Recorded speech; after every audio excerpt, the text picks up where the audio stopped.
Assalamualaikum warahmatullahi wabarakatuh. Bertemu kembali dengan saya Hijrah Purnama Putra dalam mata kuliah Pengelolaan Sampah.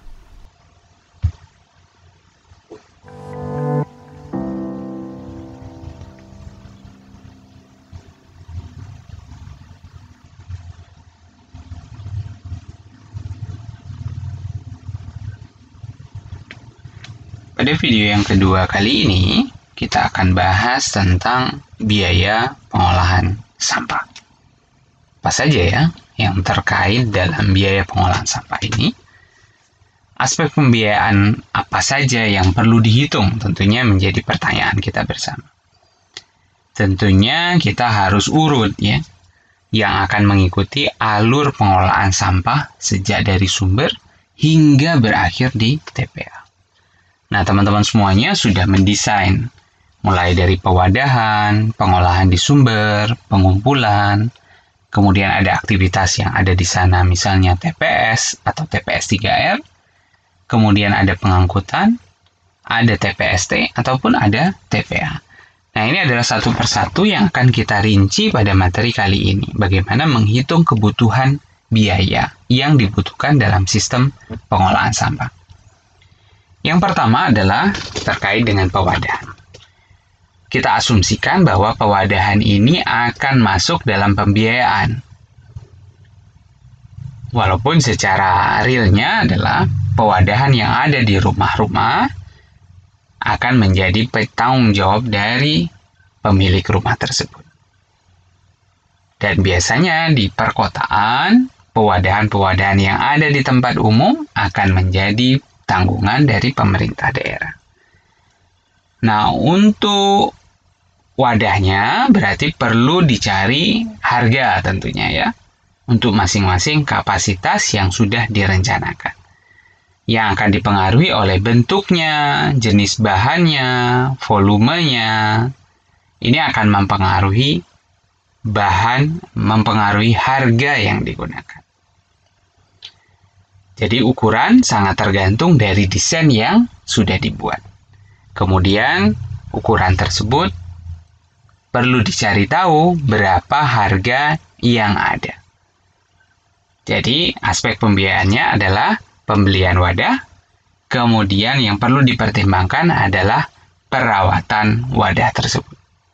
Berapa lama ya wadah tersebut setiap hari ditempatkan di suatu tempat terbuka, kemudian terkena sinar matahari karena hujan, kira-kira 2 tahun harus diganti. Berarti ada biaya operasional bagaimana merawat wadah tersebut agar dapat bertahan selama 2 tahun. Untuk jenis wadah yang digunakan, silahkan menggunakan fasilitas Google untuk mencari harga-harga dari pewadahan yang ada di pasaran. Terkait dengan bagian yang kedua adalah pengolahan di sumber. Targetnya adalah terjadi dekomposisi sampah organik yang besar. Ingat, di sumber pada saat desain teman-teman, harapannya sampah organik dapat diolah di sana. Berarti yang meliputi aspek pembiayaannya adalah bagaimana pengadaan alat-alat yang dibutuhkan untuk pengolahan sampah organik tersebut. Salah satunya adalah pembelian komposter tentunya. Bagaimana mengadakan komposter tadi dapat bekerja dengan baik di rumah. Kemudian penambahan bioaktivator jika diperlukan dalam pengomposan tersebut menjadi pertimbangan. Dan perlengkapan pengomposan yang lain. Nah, sebagian besar biaya yang dikeluarkan di sumber akan ditanggung oleh penghasil sampah. Kecuali teman-teman akan mengalami proses untuk apa? Untuk merencanakan sistem pengolahan sampah yang ada di tempat-tempat tertentu. Nah, kita lanjutkan. Bagaimana metode pengomposan ini sebenarnya? Metodenya ternyata cukup banyak ya. Tergantung dari teman-teman akan memanfaatkan metode yang mana. Misalnya lahan yang tersedia. Asumsinya lahan tersedia dengan metode yang sangat sederhana, dengan metode jugangan. Ini modalnya adalah ya hanya lahan saja, terus kemudian digali, karena harapannya penggalian yang dilakukan di lubang A ini dapat digunakan untuk 1 bulan perhitungannya. Berarti panjang dan lebarnya sudah dihitung dalam desain pengomposan. Kemudian akan digunakan 1 bulan. Bulan kedua dia sudah penuh. Berarti siap digunakan lubang yang kedua atau lubang B. Nah, di gambar yang kedua.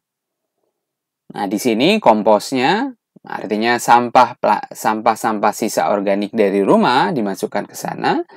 Asumsinya juga digunakan selama 1 bulan. Bulan kedua dia penuh, kemudian bulan ketiga barulah dibuat lubang kembali di sebelahnya, yaitu lubang C. Dan ini juga diprediksi 1 bulan akan penuh. Nah, harapannya bulan ke-1, bulan kedua, bulan ketiga, hingga bulan keempat di lubang yang pertama tadi, lubang A tadi, sudah menjadi kompos. Jadi harapannya lubang A pada saat bulan keempat sudah menjadi kompos dan siap untuk diambil. Digali lagi menjadi lubang yang baru lagi, tapi komposnya sudah dapat dimanfaatkan untuk proses yang lain. Nah, tentunya dengan model sederhana ini tidak membutuhkan biaya yang lebih. Hanya misalnya pengadaan cangkul, dan seterusnya. Kemudian, bagian yang kedua adalah jika lahannya sempit, menggunakan drum composter. Seperti yang ada di tugasnya, teman-teman. Berarti drum composter ini perlu dibeli. Harganya berkisar 250.000, mungkin sampai 350.000. Tergantung dari kapasitas. Biasanya sudah 1 paket. Ada komposter, ada bioaktivator, kemudian ada alat untuk membaliknya, cangkul kecil gitu, dan seterusnya. Kemudian jika menggunakan konsep yang lain, menggunakan keranjang Takakura, berarti harus dipertimbangkan biaya untuk membeli keranjang tersebut. Komposter cair dan seterusnya. Jadi ini adalah jenis-jenis pengomposan yang dapat dilakukan di sumber rumah tangga. Bagian yang ketiga adalah metode pengumpulan. Pembiayaan yang harus dipertimbangkan adalah membeli sarana pengumpulan. Misalnya dalam desain beli gerobak dorong atau beli motor 3 roda. Berapa 1 unitnya? Dikali berapa kebutuhan dari alat pengumpulan tersebut. Kemudian pembelian perlengkapan lainnya, misalnya cangkul, skop, karung, serokan, dan seterusnya. Kemudian perlu dipertimbangkan juga adalah biaya operasional, perawatan, sarana, dan prasarana. Dan tentunya gaji dari petugas pengumpul. Nah, jika menggunakan konsep TPS 3R, berarti pendapatan untuk membiayai kebutuhan-kebutuhan tadi didapatkan dari proses retribusi warga dan penjualan barang guna ulang dan daur ulang. Barang-barang yang masih memiliki nilai jual. Nah, bagaimana dengan konsep yang keempat? Ini sedikit butuh perhatian dari teman-teman. Karena ada juknis yang jelas yang membahas tentang TPS 3R.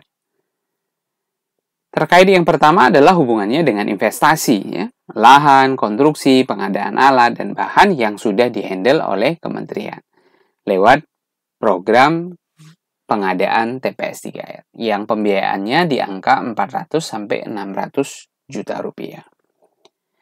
Kemudian ada income yang akan mereka dapatkan dari biaya retribusi dan penjualan berbagai macam produk yang dihasilkan di TPS 3R.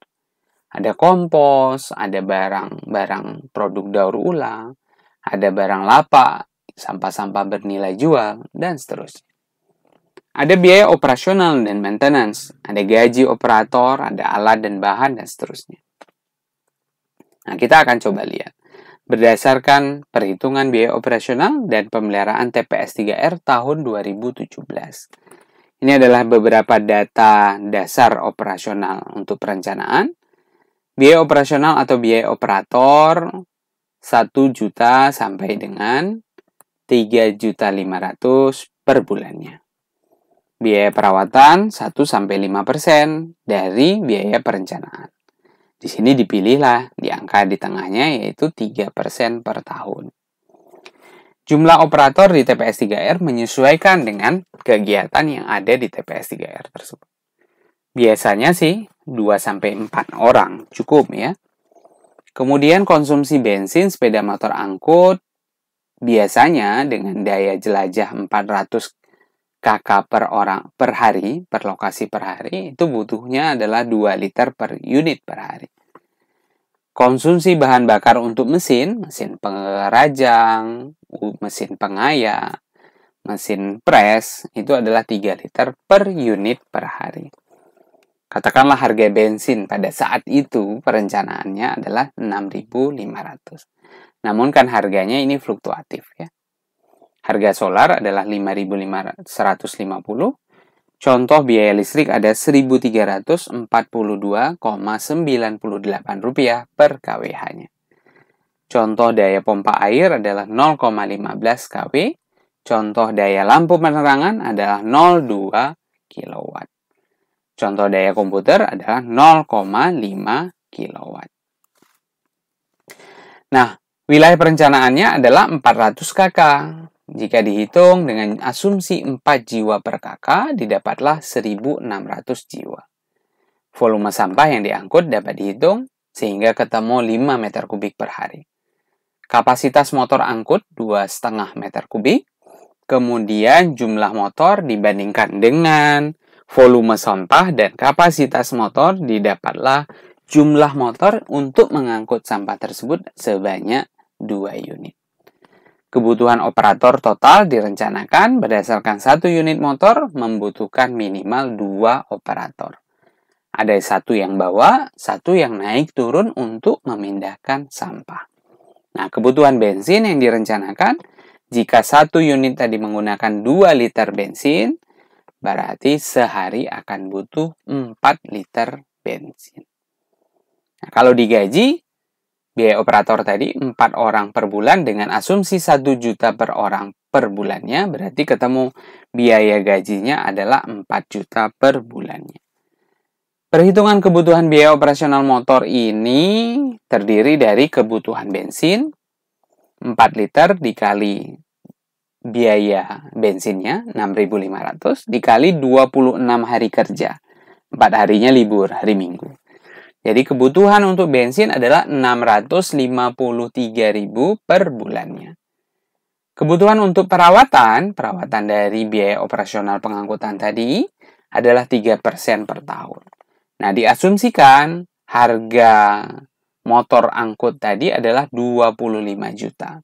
Jadi kalau dibagi 12 berarti 1 bulannya butuh kebutuhan maintenance-nya sebesar 62.500 per bulan. Jadi total kebutuhan biaya operasional motor angkutnya sebesar adalah 716.452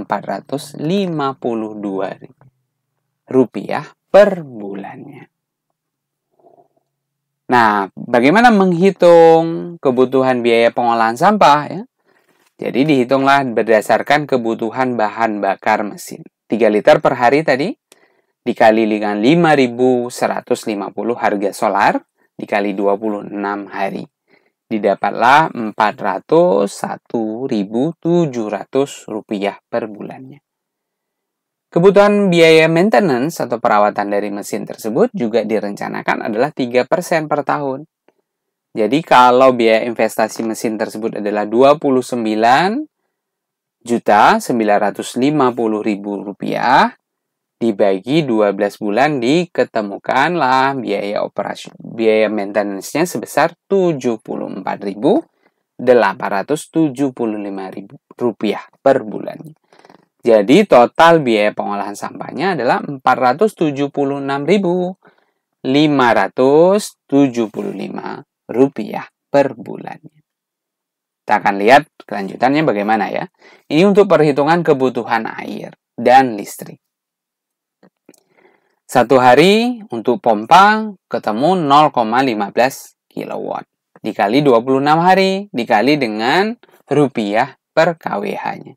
Didapatlah untuk kebutuhan pompa air sebesar Rp5.238.000 per bulannya. Kebutuhan lampu juga dicari dengan jalan yang sama, kebutuhan untuk komputer dicari dengan kebutuhan yang sama, sehingga didapatlah biaya untuk air dan listrik per bulannya sebesar Rp29.680 per bulannya. Maka total semuanya biaya operasionalnya adalah 5 juta, jadi ditambah dari jumlah-jumlah tadi dengan gaji pegawai juga, Rp5.022.707 per bulannya. Atau sebesar Rp62.672.482 per tahunnya. Jadi, begitu dibagi nih ya, Rp5.222.707 per bulannya dibagi dengan warga yang akan melakukan langganan. Jadi, ketemulah biaya iuran yang ideal untuk bisa mengoperasikan tadi, ketemunya Rp13.057 per KK per bulannya. Jadi, kalau 13.000 ini impas.